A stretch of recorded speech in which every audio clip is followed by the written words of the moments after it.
तर आज आपण स्कार रिव्हिजन सर्जरी करणार आहे. ॲक्च्युली तुम्हाला याचे स्कारचे फोटो आता दाखवेनच. यांना ऑलमोस्ट 10 ते 12 वर्षापूर्वी जखम झालेली होती आणि डॉक्टरांनी त्याला टाके मारले. पण टाक्यातील कदाचित व्यवस्थित बसलेले नसतील, पण टाक्याचे जे काही एंट्री पॉईंट एक्झिट पॉईंट तो पण आहे आणि स्कार आहे तो आहे त्याच्यापेक्षा वाईडन झालेला आहे. तर आता आपण यांचं स्कार रिव्हिजन करणार आहोत, ज्याच्यामध्ये आपण जिथे स्कार आहे त्या ठिकाणी आपण भूल देणार.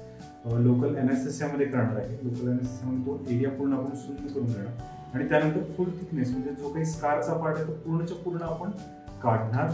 त्यामध्ये काही केस उगवतात ते केस पण काढणार आणि त्याबरोबरच जे काही 2 एजेस असतील ते व्यवस्थित फ्रेश करून इलेव्हेट करून म्हणजे वरती उचलून त्यांना आपण लेअर वाईज क्लोज करणार. लेअर वाईज क्लोज म्हणजे ज्यावेळेला आपण टाके मारतो त्यावेळेला वरच्या लेअरवरती म्हणजे स्किनची काही जे लेअर आहे इपिडर्मिस आणि डर्मिस ह्याच्यावरती टेन्शन यायला नको अशा पद्धतीने आपण लेअर क्लोजर करतो, ज्याच्यामुळं जो स्कार येतो तो चांगल्या पद्धतीने येतो आणि त्याच्यात स्कार एक्सपान्शन किंवा स्कार वाईडनिंग होण्याचे चान्सेस कमी होतात. तर आता आपण यांना भूल द्यायचं प्रोसेस चालू करतो. त्याच्या अगोदर जरासं मार्किंग करू आपण स्कारचं. अशा पद्धतीने हा स्कार आहे.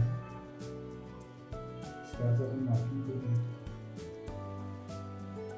त्याच्यामध्ये केस पण दिसते. अशा पद्धतीने स्कार आपण आहे आणि त्याला आपण भूल देणार इथे त्या एरियामध्ये. एक छोटी सुई लागेल.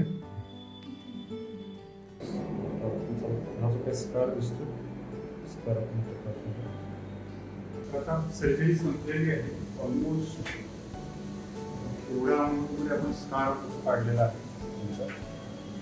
स्कार पूर्णपणे फुल थिकनेस एक्सरसाइज केला आहे. त्याच्यावर जे हेअर फॉलिकल्स पण दिसतात इथे आणि फायनल जो काही स्कार आलेला आहे तो फाईन लाईन आहे.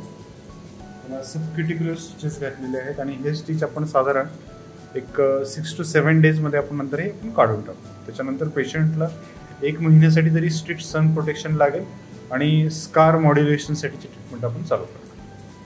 थँक्यू.